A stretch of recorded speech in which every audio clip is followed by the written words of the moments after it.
सामाजिक ही नहीं, मुझे साहित्यिक चोरियां भी बहुत पसंद हैं। बड़ा मजा आता है जब कभी चोरी की कोई कृति बहस के लिए आती है और उस पर जमकर जूतम पैजार होती है। एक लेखक दूसरे लेखक को देख लेने की शाब्दिक धमकियां देता है। मजा तब दोगुना हो जाता है जब दोनों तरफ के चेले मैदान में कूद पड़ते हैं, अपने अपने साहित्यिक गुरुओं के सम्मान के लिए लड़ते हैं। मस्त दंगल होता है। कुछ के सीने पर तो कुछ के आस्तीनों में सांप लौटते हैं। खबरें जब सोशल मीडिया पर वायरल होती हैं, तब असाहित्यिक लोग भी अपने हाथ धो लेते हैं। साहित्यिक चोरी करने वाले चोर को बेइंतहा गालियां दी जाती हैं, शाब्दिक लानतें दी जाती हैं, बड़े बड़े ऊंचे आदर्श झाड़े जाते हैं। मसलन साहित्यिक चोरी नहीं करनी चाहिए, इससे पाप लगता है, यह ठीक नहीं है, इससे लेखक और लेखन की प्रतिष्ठा को ठेस पहुंचती है। ढेर सारे जुमले हवाओं में उछाले जाते हैं। कुल मिलाकर सीन धांसू बन जाता है। दोनों तरफ से भरपूर मनोरंजन होता है। न हींग लगती है, न फिटकरी खर्च होती है, लेकिन रंग चोखा आ जाता है। मजे लेने वाले भी मजे लेते ही रहते हैं। क्या है कि चोर बिरादरी और चोरियों से मुझे बचपन से ही सहानुभूति रही है। एक आध दफा तो ऐसा भी हुआ है कि मैंने अपने घर में खुद ही चोरी करवा ली। बचपन चोरों के बीच बीता। कुछ साहित्यिक और पारिवारिक चोरियां भी मैंने की हैं। लोग समझते हैं कि चोरी करना आसान काम है, पर ऐसा है नहीं बाबू। जरा एक दफा करके तो देखिए, अंदर तक के टांके ढीले हो जाते हैं। हाथ क्या, जिगर तक कांपने लगता है। बहुत मेहनत लगती है किसी भी प्रकार की चोरी करने में। और हां, साहित्यिक चोरी करने वाला चोर जितना दयालु होता है, उतना ही शातिर भी। सनद रहे, चोरी चाहे कैसी भी हो, बिना शातिर हुए नहीं की जा सकती।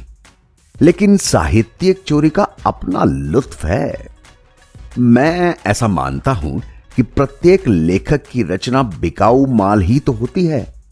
ना होती तो क्या उस पर पैसे मिलते? नहीं ना। तो रचना को बिकाऊ मान लेने में कोई हर्ज नहीं। मैं अपनी कहता हूं, मेरा सारा लेखन कर्म एक शुद्ध माल है जी। मैं हर रोज माल बनाता हूं, हर रोज बाजार में बेच देता हूं। इसमें आप ही बताएं क्या गलत है? बल्कि माल के ऊपर अगर चोरी का पानी चढ़ा दिया जाए तो रंग में और जान आ जाती है। इतना ध्यान रखें कि साहित्यिक माल को बेचना आसान नहीं है। बड़ी मेहनत लगती है इसमें। दिमाग का कितना इस्तेमाल करना होता है, यह तो साहित्यिक चोर ही जान पाता है। पता नहीं लोग क्यों साहित्यिक चोरियों पर इतना खफा हो जाते हैं। बेचारे चोर के खिलाफ जाने क्या क्या लिखने और कहने लग जाते हैं। वो ये क्यों नहीं समझते कि अन्य चोरियों के साथ साथ साहित्यिक चोरियां भी बेहद जरूरी हैं। इससे लेखक, रचना और चोर के दरमियान बैलेंस बना रहता है। मेरी निगाह में उस लेखक की कोई औकात नहीं जिसने कभी साहित्यिक चोरी ना की हो, किसी लेखक की रचना में हेरफेर ना की हो। अरे मैं खुद इधर उधर से चोरी करके व्यंग लिखना सीख गया हूं। मुझे ये कहने में रत्ती भर भी शर्म नहीं कि मेरा व्यंग लेखन चोरी की इमारत पर खड़ा है और आजीवन खड़ा रहेगा। अन्य चोरियों की तरह साहित्यिक चोरी भी एक नेक कर्म है।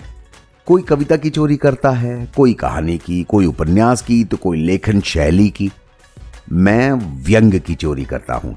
मैं व्यंग चोर हूं। यह स्वीकार करने में मुझे जरा भी आपत्ति नहीं। मैं दोबारा कह रहा हूं, जितना और जहां तक हो सके साहित्यिक चोरियां करते रहिए और करवाते रहिए। इस नेक काम में जी जान से जुटे रहिए। जहां जब जो हाथ आए बिंदास चुरा लीजिए। अंजाम की फिक्र कतई ना करिए। मत भूलिए कि लेखक मूलतः चोर ही तो होता है। अपने नेचर में कोई लेखन शैली चुराता है, कोई कहन का अंदाज, तो कोई भाषा का कह कहा। साहित्यिक चोर ही साहित्य की धुरी हैं। ये बने रहेंगे तो साहित्य की गरिमा भी बनी रहेगी। समझे भैया?